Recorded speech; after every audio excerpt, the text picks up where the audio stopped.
पावन श्री चरण कमल में प्रणामांजलि समर्पित करते हुए सभी देवताओं से आशीर्वाद प्राप्त करते हुए आयोजित परिवार के सभी सदस्य वृंद, भक्त वृंद, अज्ञातजन तथा श्रद्धामयी वात्सल्यमयी भक्ति शक्ति स्वरूपा माताओं, बहनों, प्यारे बच्चों और परीक्षित रूप में विराजमान प्यारे प्यारे लाले दुलारे और साथ में आदरणीय मिश्रा जी विराजमान है। माँ की महती कृपा पूर्वजों के विशेष दया के द्वारा हम आप सब लोग अतिशय बड़भागी हैं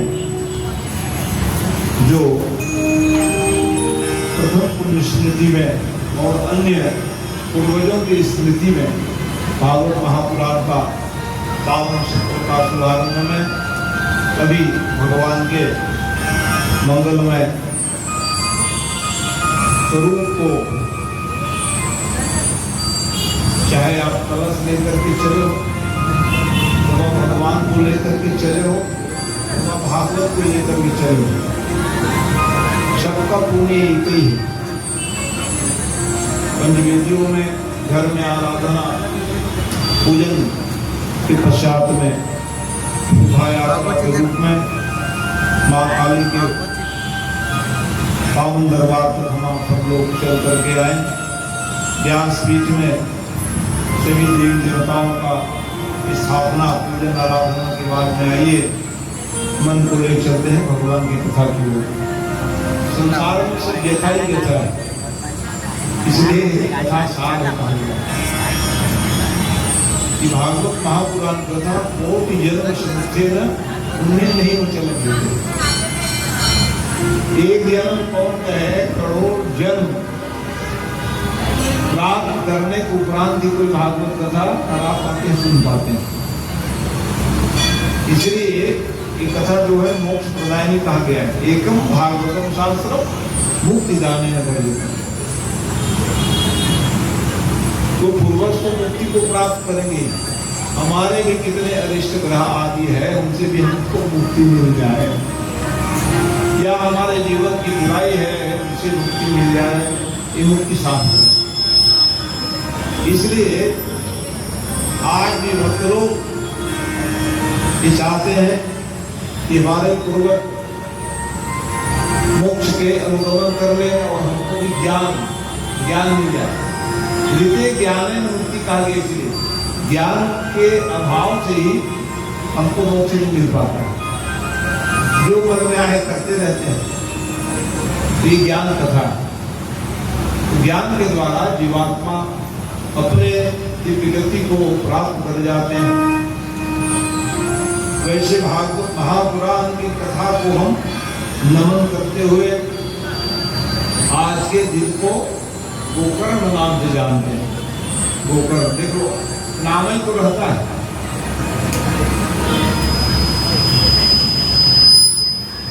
गोकर्ण बनने के लिए हम लोग बैठे हैं। गाय के गर्भ से जरूर जन्म लिए, लेकिन उन्होंने अपने माता पिता को काट दिया। तो आप सब लोग भी वही प्रयास कर रहे हैं कि हमारे इतने पूर्वज हैं जो आज अभिलाषा रखे हुए थे, उनको पूर्ण करने के लिए आप लोग सब प्रयास किए। क्योंकि ये और से साध्य है का भक्ति श्राद्ध है, द्रव्य साध्य नहीं है। द्रव्य तो कई लोग पकड़े रहते हैं, लेकिन भागवत नहीं करा पाते हैं। ये कौन सा है? द्रव्य श्राद्ध नहीं, भाव प्रेम इसमें मतलब श्राद्ध का विषय। जैसे श्राद्ध है ना, वो श्रद्धा का विषय है। तो वैसे ही भागवत महापुराण किसके द्वारा संपन्न होगा? कहे श्रद्धा के द्वारा ही हम आपको संपन्न करा सकते हैं। इसलिए आपकी श्रद्धा जितना हम बड़ाई करें वो सब कम। ये माने पुत्र नाम तो आपको सार्थक करने का प्रयास किए। कुमान नरक कार्य की पुत्र का अर्थ क्या है? अपने पूर्वजों को नरक से उद्धार करा दे, उसका नाम पुत्र हो। इस दायित्व को आप सब लोगों ने निर्वहन करने का प्रयास किए हैं, जो सराहनीय कार्य है। ऐसे आपके पूर्वजों को भी नमन करते हुए उनसे भी आशीर्वाद लेना है। आज का दिन आशीर्वाद लेने का ही तो है। मेरे को कहने का आशीर्वाद मिल जाए आप लोगों को उत्तम से उत्तम मार्ग बता सकूं और आप लोगों को शक्ति सुनने को हो जाए। ऐसा देवी देवता को आशीर्वाद देंगे, पूर्वज से भी आशीर्वाद प्राप्त करते हुए आपको ले चलते हैं। सच्चिदानंद रूपाय विश्वोत्पत्त्यादि हेतवे आपत्रे विनाशाय श्री कृष्णाय वयं नमः। भगवान के स्वरूप का चिंतन किया गया। भगवान कैसे है? तो कोई कहते हैं भगवान तो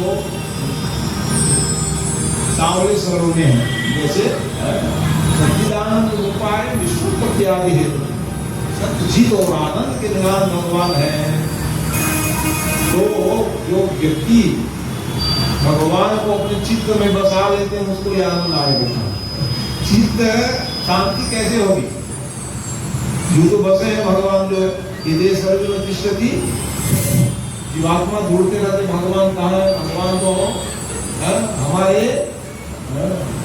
हृदय में विराजमान है। कैसे रूप में? क्योंकि जो हमारे जो जीवन में अनुभव करने का है, ऐसे अनुभव करें कि महाराज कि भगवान हमारे तो जो आत्मा है हमारे जीवन में, उसके पति देव कौन है? परमात्मा है। वही परमात्मा के नहीं रहने पर जीवात्मा इस संसार में नहीं रह पाते। इस संसार में हम रह रहे हैं, बोल रहे हैं, सुन रहे हैं, चल रहे हैं, सब में आधार क्या है? भगवान का। तो ऐसे भगवान को सच्चिदानंद भगवान रूप में हम लोग मानते हैं, प्रणाम करते हैं। सच्चिदानंद रूपाय। और क्या करते हैं भगवान? विश्वोत्पत्त्यादि हेतवे। भगवान संसार को बनाते हैं। आप में हमें क्षमता नहीं, और हमारे भगवान में क्या क्षमता है? जगत बनना और बनाना उनके हाथ में। इसलिए कहा सच्चिदानंद रूपाय विश्वोत्पत्त्यादि हेतवे तापत्रय विनाशाय। आध्यात्मिक और भौतिक आध्यात्मिक तीनों प्रकार की ताप को हरण करने में सक्षम है भगवान। ऐसे भगवान को हम लोग क्या करें? श्री कृष्णाय वयं नमः। ऐसे भगवान कृष्ण की को हम लोग प्रणाम करते हैं। बोलो बाके बिहारी लाल की जय। भगवान के अनंत नाम है। तो बाके बिहारी कहते हैं, कोई बिहारी व्रत कर देते हैं, कोई कृष्ण कहते हैं, तो सांवरिया कह देते हैं। भगवान के अनंत नाम, इसलिए ज्यादा नाम रखें भगवान, क्योंकि हमारा कुछ काम नहीं करेंगे भगवान आपको बदनामी करेंगे।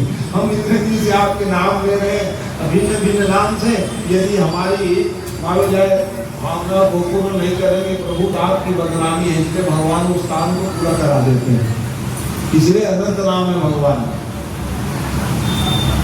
भक्त लोग भी बड़े चतुर है, भगवान का अनंत नाम रख देते हैं। कितने नाम? का हजारों नाम भगवान। तो ऐसे भगवान के एक नाम श्री कृष्णाय वयं नमः। कृष्ण भगवान को प्रणाम कर रहे हैं।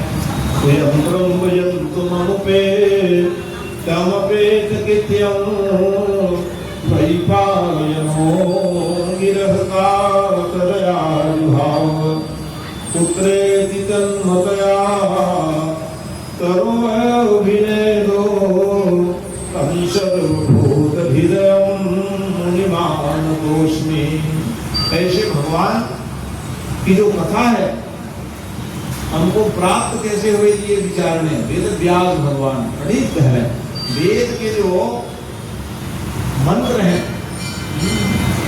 उसको उन्होंने क्या किया, सरल कर दिए। उन्होंने 17 पुराण की रचना किए, 1 लाख श्लोक में महाभारत लिखे।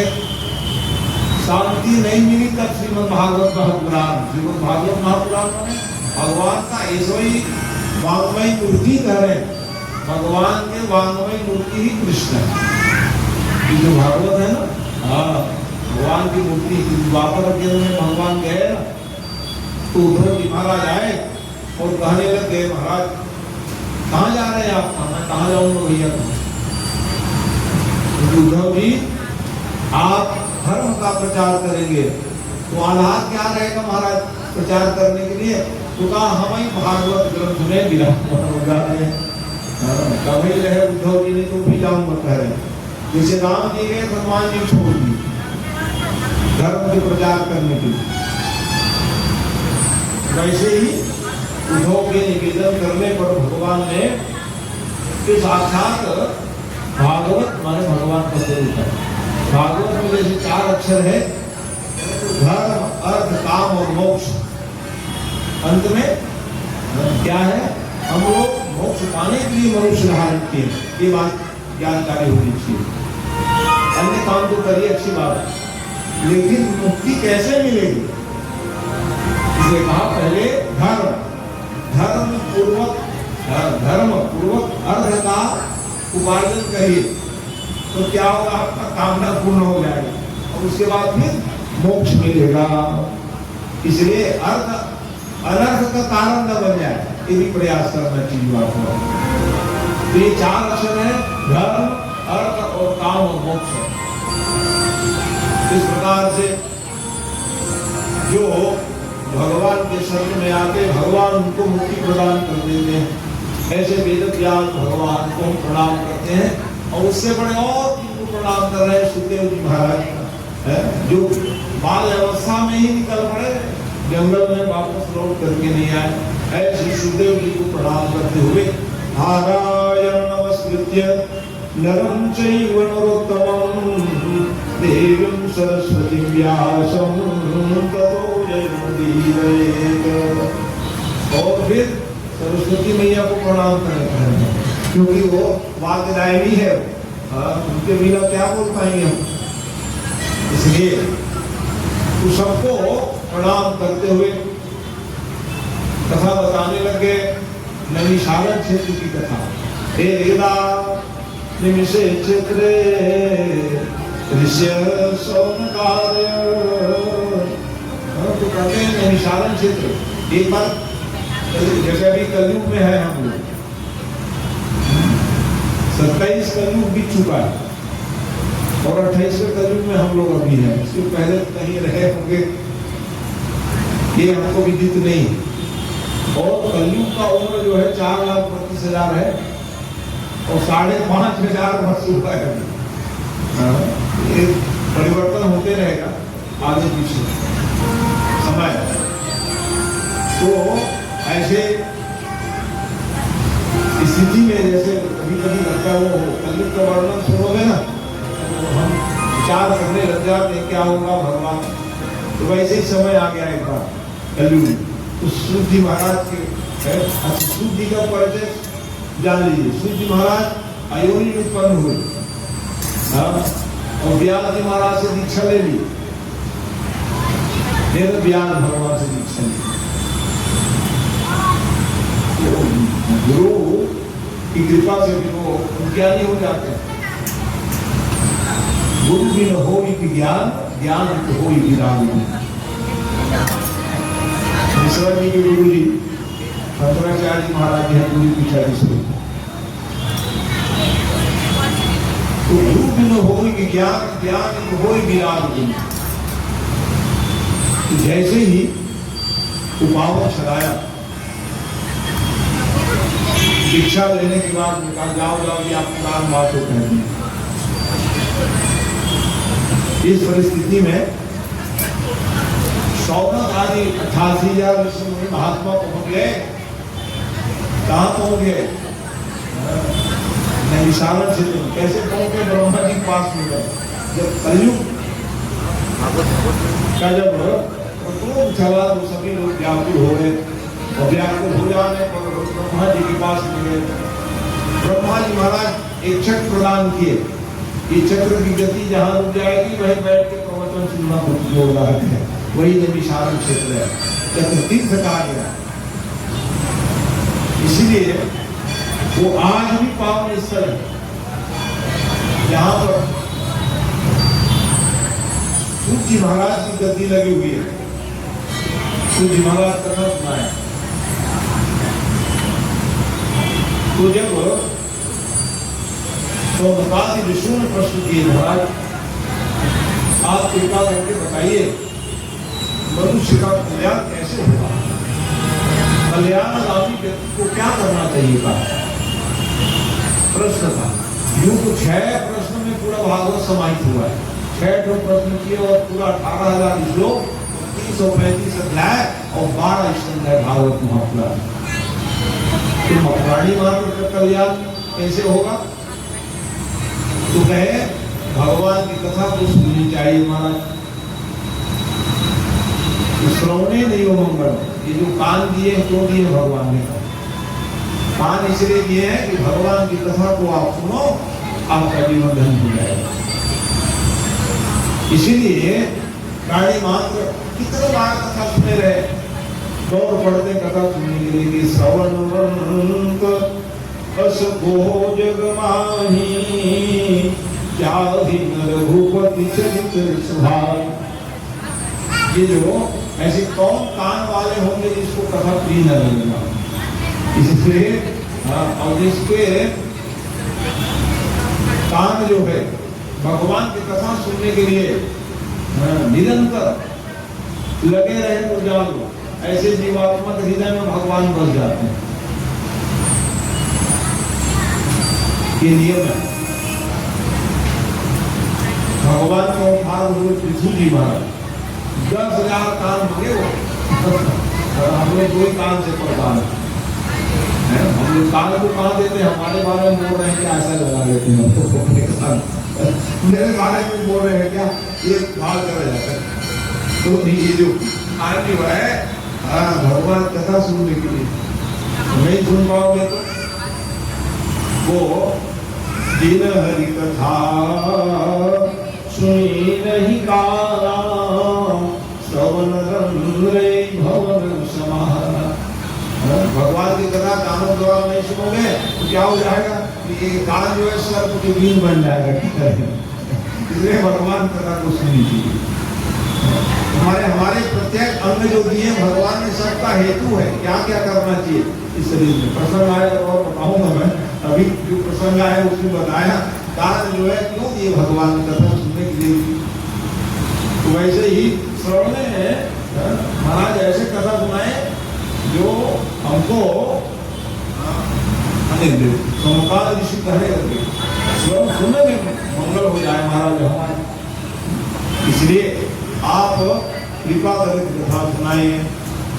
तो सुनाने लगे भैया जीवन में भक्ति करो, तो भक्ति करोगे तो क्या होगा, ज्ञान फैला जाएगा आपके जीवन में, तो आप धन्य हो जाओ। आप किस प्रकार से महाराज कथा सुनाए, कैसे भक्ति करना चाहिए, भक्ति कहाँ से प्रकट होगी? तो कहे भक्ति तो 9 प्रकार की है, लेकिन एक ही भक्ति करने लग जाओ 9 भक्ति आ जाएगा आपके जीवन।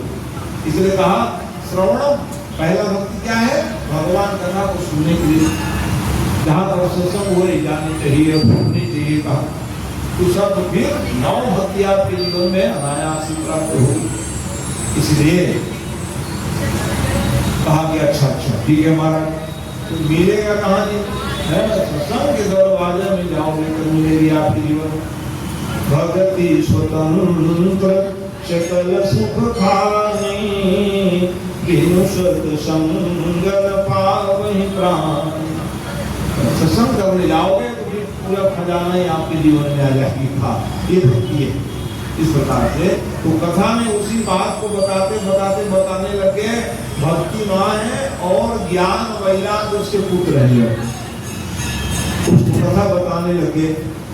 भक्ति कौन है? माँ है। ज्ञान वाला कौन है? पुत्र है। और हमारे जीवन में ज्ञान वैराग्य क्या है? ये दो नेत्र है, वही ज्ञान वैराग्य। दो नेत्र को आप ज्ञान वैराग्य बना लोगे तो हृदय में भक्ति रहने वाली खुश हो जाएगी। जाओ बेटा, अधिक माँ बाप तो खुश होंगे, पीछे खुश हो जाएंगे जब बेटा ज्ञान और वैराग्यवान होगा। प्राकृतिक माँ बाप कैसे प्रसन्न होते हैं? जब एक जो आपको पुण्य मिलेगा, क्या मोक्ष मिल जाएगा, मोक्ष मिल जाएगी कथा सुनते सुनते। लेकिन इन पुत्रों को, माँ बाप को अपने प्राण से पूरी लगने लग जाए तो वो मुक्ति ऐसे ही पा लेते हैं। एक 9 दिन कथा सुनने के लिए बैठोगे ना, वही पुण्य कहाँ से मिल जाएगा? जो माँ बाप को अपने प्राणों से पूरी माने वो मोक्ष के अधिकारी हो जाते हैं। ये नियम है। तो इसलिए प्रत्येक माँ पिता ये चाहते हैं कि हमारे पुत्र कौन हो? ज्ञानवान हो, भक्ति करने वाले हो, ताकि हमारा जीवन धन्य हो जाए। यही भगवान से प्रार्थना करते रहते हैं माता पिता जी लोग इस प्रकार से। तो महाराज कथा भाग में बताने लगे ज्ञान वैराग्य पुत्र को लेकर के भक्ति माँ जो है पूरा, ये तो भारत देश ऐसा देश है जहाँ हर राज्य में हमारे देवी देवता सब विराजमान है, अन्य देशों में नहीं। ये भारत ऐसा देश है, माने भा का अक्षर ही क्या है? जहाँ ज्ञान है उसका नाम भा। भारत में पहला अक्षर क्या है? जिसे भागवत में भा है। तो पूरा ज्ञान का खजाना ही हो इस देश में, उस देश का नाम भारत। और वैसे ही भागवत में क्या है? पूरा जो ज्ञान लेना चाहते हो वो ज्ञान मिल जाए, ये भागवत। तो वैसे ही कर्नाटक में है, तमिलनाडु में, चाहे उड़ीसा में जाओ, कहाँ हमारे देवी देवता है, सब विराजमान। और अंत में फिर वृंदावन का तो बात नहीं मत पूछिएगा, जो भक्ति नित्य के सभा भक्ति की पराकाष्ठा है वहाँ। तो ज्ञान वैराग्य जो थे बेटा वो जर्जर हो गए और भक्ति माँ युवती बन गई। तो परिणाम क्या हुआ? माता दुखी हो गई। आज भी कोई माँ पिता जी अपने बच्चों को तकलीफ में नहीं दे सकते, स्वयं तकलीफ पाएंगी, लेकिन हमारे बच्चे स्वस्थ रहे यही विचार होगा। किसी कारण से बड़ी दुखी हुई और रोने लगे, और उनके रोने का आवाज सुनकर कहे राम राम, भक्ति क्यों रो रही है? वहां सब प्रकट हो गई माँ के रूप में। नारद जैसे भक्त पहुंच गए, क्या बात है, भक्ति क्यों रो रही हो? कहा देख रही हो महाराज, ये हमारे पुत्र है ज्ञान और वैराग्य, और दोनों जर्जर अवस्था में, और मैं ड्यूटी बनी हूँ। कैसे? ऐसी माँ हूँ मैं, कहा इसलिए आप कृपा कर दीजिए ताकि मेरे ज्ञान और वैराग्य पुत्र जो जर्जर अवस्था में वृद्ध हो गए हैं स्वस्थ हो जाओ। प्रार्थना की जयति माया यश्चितायाधवस्ते वचन रचन में कम केवलम चाकलीय द्रौपदमपि यादो यत्कृपादो भ्रूणं सकल कुशल पात्रं ब्रह्मपुत्रं नतास्मि। जैसे ही प्रार्थना किए नारद जी महाराज प्रयास करने लगे, चलो स्वस्थ हो जाओगी। कहा तो वेद वेदांत घोषण से गीता पाठ है उन्होंने, ज्ञान वैराग्य को जगाने के लिए गीता पढ़ने लगे। वेद को पढ़े, 4 वेद है और 4 वेद भी है। वेद के मंत्र पढ़ने लग गए हो, 3 दिन न जगे, परेशान हो गए। और परेशान हो गए, क्या बात है कि वेद पढ़ने के बाद भी नहीं जग पा रहे हैं, और साथ ही साथ में गीता पाठ, गीता उपनिषद है, उपनिषद के पाठ करने के बाद भी नहीं जगे, परेशान हो गए, तब कहा कि हमें रुक जाना चाहिए। क्योंकि देखो नारद जी ब्रह्मा जी के गोद से उत्पन्न हुए सृष्टि में, और उनसे भी बड़े भाई हैं। कौन है? सनत सनंदन सनातन और सनत कुमार। सृष्टि क्रम में कथा सुनेंगे, नारायण से ब्रह्मा जी और ब्रह्मा से पवित्र मन से जो है सनत सनंदन सनातन सनत कुमार 4 भाग हुए। तो गोदी से उत्पन्न हो गए तो भाई लगे, तो कहे अरे राम राम, ये तो सब संबंध है। छोटे भाई को तकलीफ हुए तो बड़े भाई के पास, और कहाँ जाएंगे भाई? छोटे के तकलीफ हो, कभी कभी बड़ों को भी छोटे के पास आना पड़ता है। ये संबंध जो है ना, तो ये जो हमारी भागवत कथा हमारे परिवार की कथा है, घर की कथा है, समाज की कथा है, देश की कथा है, राष्ट्र की कथा है, सबके लिए उपयोगी है भागवत की कथा जो। नारद जी महाराज बड़े भाई के पास पहुंच गए, आइए आइए छोटे भाई, अरे राम राम, मैं जो काम कर रहा उसमें मैं सफलता प्राप्त नहीं किया, महाराज आप कृपा करके उपाय बताइए, क्या काम किए हुए बताओ। तो कहा वेद पढ़ लिया, वेदांत पढ़ा, उपनिषद पढ़ लिए महाराज, फिर भी नहीं जगे। मेरे को जगाना है ज्ञान वैराग्य, अचेता अवस्था में पड़े हुए था। अच्छा, असली काम नहीं किया, क्या नहीं किया? मैंने भागवत नहीं किया काम। अरे राम, अच्छा नारद भी नहीं जानते थे भागवत की क्या महिमा, उस समय कथा सुन रहे हो, वेद वेदांत से बड़े हो गए कि तुम्हारी भागवत कथा का, क्योंकि भागवत कथा जो है 4 श्लोक में, 4 श्लोक में भगवान के बुखार से निकली। तो ज्ञान को किसको दिए? ब्रह्मा जी महाराज को। तो ब्रह्मा जी ने फिर किसको दे दिए? सनत सनंदन सनातन सनत कुमार जी को प्रदान कर दिए। अब अपने ज्ञान को क्या करते हैं? माता पिता लोग अपने बच्चों को देते हैं, वैसे ही भगवान नारायण ने ब्रह्मा को दिए और ब्रह्मा जी महाराज ने भी सनत सनंदन सनातन सनत कुमार को दिए। बड़े भाई के पास ज्ञान था, जिसे मैं भागवत कथा को सुना रहा हूँ, बड़े भाइयों की कृपा है, गुरु महाराज की कृपा है कि आपको मैं प्रसारित कर रहा हूँ कथा को। वैसे ही क्या करने लगे? अच्छा बताइए, तो पहले तुम दीक्षा लिए हो नहीं लिए होगी? कहा दीक्षा नहीं लिया होगा जी, तब तो कान फूकना पड़ेगा। इसीलिए सनत सनंदन सनातन सनत कुमार जी ने नारद जी महाराज को दीक्षा दी। दीक्षा देने के बाद तुम अधिकारी बने हो कथा सुनने के लिए, इसलिए उसको फिर बिठा दिए, और बिठाने के बाद फिर कथा सुनाए। तो क्या कथा सुनाने लगे? भागवत महापुराण की कथा सुनाए। 4 श्लोक में भागवत, गागर में सागर समाज को है, ऐसे चतुश्लोकी भागवत की ज्ञान को जब गुरु ज्ञान को प्रदान किए, तो संकल्प क्या था? जैसे आज संकल्प क्यों आप लोग हमारे पूर्वज मोक्ष के अधिकारी बन जाए, ये आप लोग सब संकल्प किए हो। जितने हमारे सब पूर्वज हैं, ये सब जितने भी सब है ना, 7 पीढ़ी कर जाएगी आप, 7 पीढ़ी आपकी कर जाएगी, 7 पीढ़ी आपकी मामा लोग कर जाएंगे, और 7 पीढ़ी आपके ससुराल वाले कर जाएंगे। सोचिए, एक पुत्र जो है 21 पीढ़ी को तारने की क्षमता रखते हैं। ये सब है, जान लीजिए आप। तो वैसे ही मैं बार-बार कहा, जैसे भागवत कथा सुने तो संकल्प क्या था? कि ज्ञान वैराग्य लग जाए भैया, ये मेरी संकल्प है।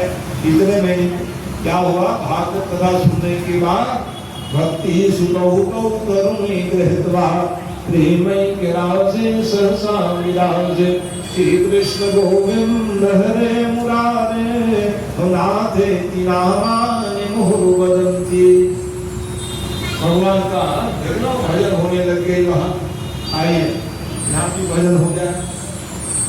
गोविंद जय जय गोपाल जय जय गोविंद जय जय गोपाल जय जय गोविंद जय जय गोपाल जय जय गोविंद जय जय गोपाल जय जय।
जो चेता अवस्था में पड़े हुए थे जागृत अवस्था हो गए और भगवान के नाम लेने लगे।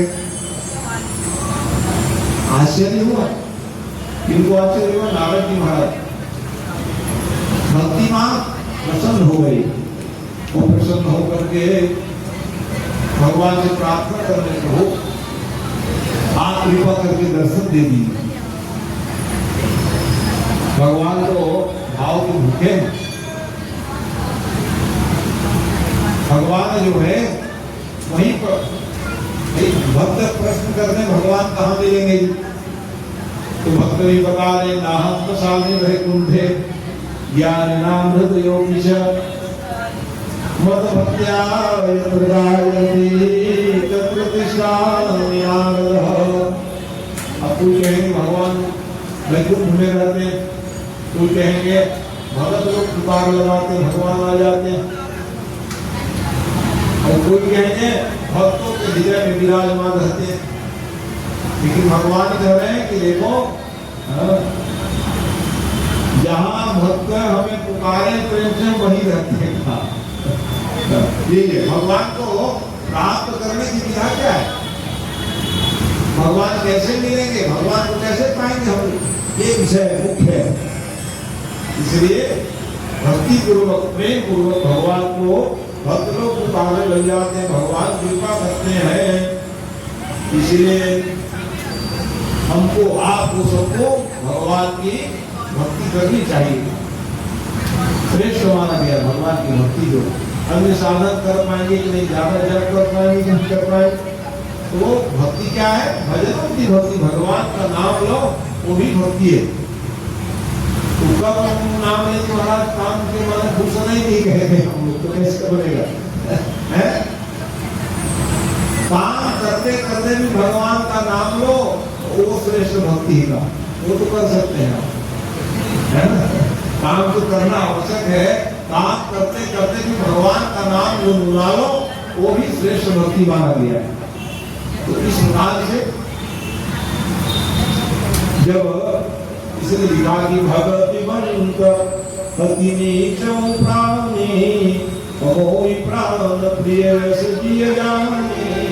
जो भक्ति करते हैं वो किसी कुल खानदान में जन्म ले रहे होता है, आपको निहाल कर देंगे भगवान को। भगवान वो है ब्रह्म परमात्मा। तो कृपा दृष्टि बरसाने सबके लिए कृपा दृष्टि बरसाते रहते। तो वैसी अवस्था में भगवान का आगमन हुआ और भगवान के आगमन होने पर भक्ति कर्मों में गिर पड़ी। अब महाराज आप बताइए हम कहाँ रहता? जब हमारे बाल बच्चे सक्षम हो जाते हैं, माँ बाप निश्चित हो जाते हैं, चलो भैया लोग माता पिता का कर्तव्य क्या है? पढ़ाना लिखाना बड़े कर देना, व्यापार में लगा देना। और उसके बाद भी जब बच्चे अपने कार्य को संभालने लग जाते हैं तो माँ बाप निश्चित हो जाते हैं, कहा हमको क्या करना है? हमारे बच्चे बीमार पड़े थे, हम स्वस्थ हो गए, अब हम निश्चित हो गए महाराज, आप बताइए मैं कहाँ जाऊंगा, मेरे रहने का स्थान बताइए। तो भगवान बता रहे हैं सकल भुवन मध्य निर्धना से विधन्या निवसति देशां श्रीहरि भक्ति रेखा। जाओ हे भक्ति, तुम अपने भक्तों के जितने मेरे भगत हैं उसके हृदय में बस जाना। आप कहाँ रहोगे महाराज? कमाई भी नहीं रहता होगा। भगवान कहाँ रहते हैं? जहाँ भक्ति है वहीं भगवान है। दोनों का बड़ा ही सामंजस्य है। जहाँ लोग भक्ति करोगे तो मानो कि भगवान युको भगवान है ही है, माने तब ना लोग कहते भगवान ही नहीं है कि कह देते हैं, कैसे बनेगा? अरे भाई भगवान नहीं रहेंगे तो हम आप कहाँ रहेंगे बताइए? ये है भगवान। कहाँ भगवान नहीं है बताइए? हर जगह आप स्मरण करोगे भगवान वही आ जाते हैं। जैसे भगवान अभियान में देखो, भक्ति के पुकार सुनकर भगवान आए कि नहीं आए? इसके लिए क्या करना पड़ेगा? भगवान को बुलाने के लिए, लाने के लिए, पाने के लिए निर्मल मन जन सो नहीं पावा, मोहि कपट छल छिद्र भाव। हमारा मन निर्मल हो जाए तो भगवान मिल जाए, यही नियम। मन की निर्मलता परमावश्यक है। निर्मल मन तो हो जाओगे, भगवान आपको मिलेंगे। अन्य पाने के लिए गर्मी चाहिए तो उनसे आपको कुछ करना पड़ेगा, लेकिन भगवान को पाना है, प्राप्त करना चाहते हो तो क्या करोगे आप? निर्मल मन के हो जाओ, तो भगवान मिल जाए। इस प्रकार से इस कथा को सुनने के बाद में सौगत आदि ऋषि महात्मा से प्रसन्न हुए। महाराज मैंने कौन जान गए, या तो देवता लोग भी जान गए। ब्रह्मा जी आएंगे कहते हैं, जब राजा परीक्षित को श्राप लगी ना तो ब्रह्मा जी महाराज पहुंच गए। परीक्षित सार्वभौम राजा धर्मराज के वंश में जन्म लेकर के आए। माने ब्रह्मा जी को चिंतित हो गए। हम चिंतन करिए, अरे राम राम, धर्मराज के यहाँ ऐसा संकट आ गया। माने आप धर्म का पालन करोगे तो भगवान चिंतित हो जाते हैं, कोई व्यवस्था कर देंगे आपको। ठीक है, आपका जीवन धर्म में हो तो वहाँ नारायण भगवान कहते हैं, देखो भैया ब्रह्मा जी जाओ और इसका कल्याण कर दो, नारद जी जाओ और संत ऋषि महात्मा को प्रकट करा देते हैं। ये भगवान की कृपा है। तो जब राजा परीक्षित के जीवन में संकट आया, उस परिस्थिति में कौन आ गए जी? उस समय भगवान स्वयं सुखदेव जी महाराज को भेजे थे। सुखदेव भगवान स्वयं चिंतित हो जाते हैं भक्तों के लिए। वैसे ही जिस समय प्रार्थना किए महाराज तो ब्रह्मा जी महाराज अमृत के कलश लेकर के आए। अमृत के कलश, महाराज आप कहाँ मेहनत करोगे, 7 दिन तक अमृत पीरो तो मर जाओगे का। लेकिन परीक्षित जी ने कहा, भैया अमृत तो देवता लोग भी पिए लेकिन भटक रहे हैं। अमृत कहाँ कहाँ अमृत है?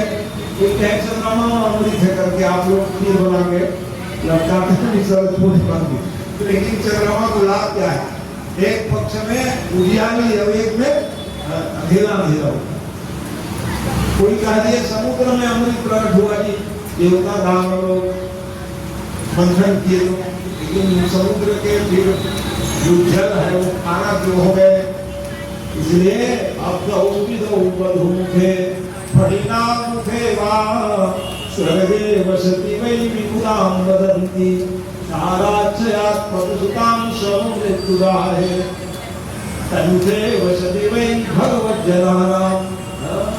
पहले भगवान की कथा ही अमृत है, यही में हम सुनेंगे कहे।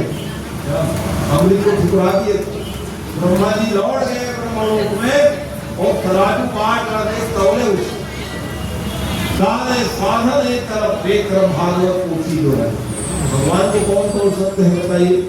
तब जाकर के देवानाम प्रभु क्या उस दिन से देवता लोग भी आ जाते हैं। जहाँ जहाँ भागवत की जो कथा जो है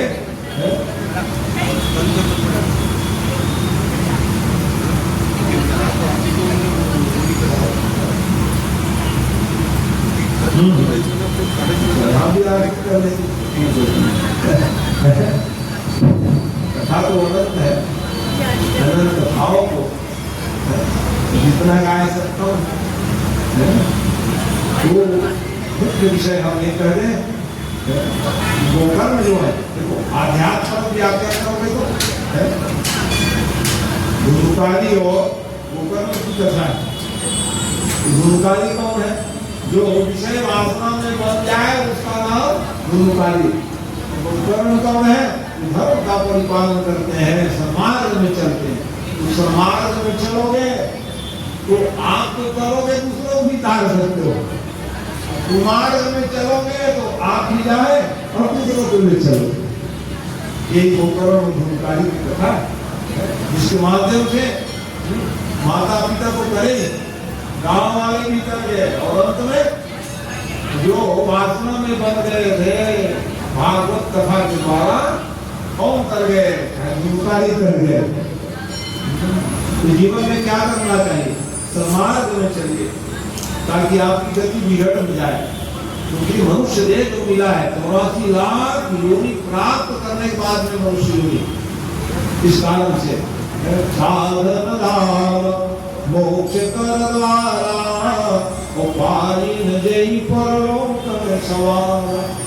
तो हम आप परलोक पूर्वजों के परलोक सवारने के लिए भागवत कथा किए। तो हमारे पूर्वज के स्वर्ग से हमको आशीर्वाद देंगे, हमारा आपका जीवन धन्य हो जाएगा। समय हो गए आरती का पावन क्षण है। तो फिर कथा तो कल भी सुनेंगे आप सब लोग। तो आज का नियम जानो, ब्रह्मचर्य का पालन हो।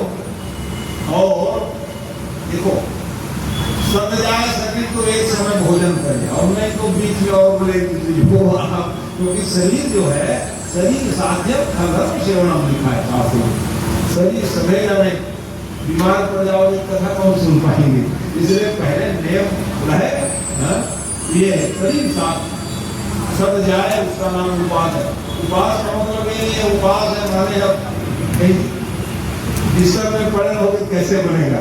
इसलिए कहे ज्यादा से ज्यादा भगवान के लिए समय दे, उसका नाम उपवास है। उपासना जिसको कहा गया, जिसमें आप लोग सब मौली बन गए, जिसको नहीं बने और बाद में हमारे पंडित जी तो नियम से आराध सुनिए। तो सात्विक आहार करना, यहाँ तक लहसुन प्याज भी न बोले प्रयास करना, ये नियम है। तभी ये सात्विक आहार में नहीं आते हमारे सनातन धर्म में, है ना। तो इस प्रकार से और जो आए गए अतिथि को आइए बैठिए पिलाइए पिलाइए, ये नियम अतिथि देवतुल्य होते हैं। ये सब प्रयास करेंगे और अभी भागवत भगवान की आरती होगी। काली में आरती जो आपके नियम है तो आरती यहाँ पर आ गई आरती। और कल ठीक समय में 2:30 बजे से प्रकार हमारी कथा जो है 6 बजे समाप्त हो जाएगी। यहाँ पर आरती समय क्या 7 बजे हाँ तो ठीक है। हमारी भागवत की आरती हो जाए पहले, उसके बाद फिर है आइए बोली भागवत महापुराण की। कृष्ण गोविंद गोविंद गोपाल।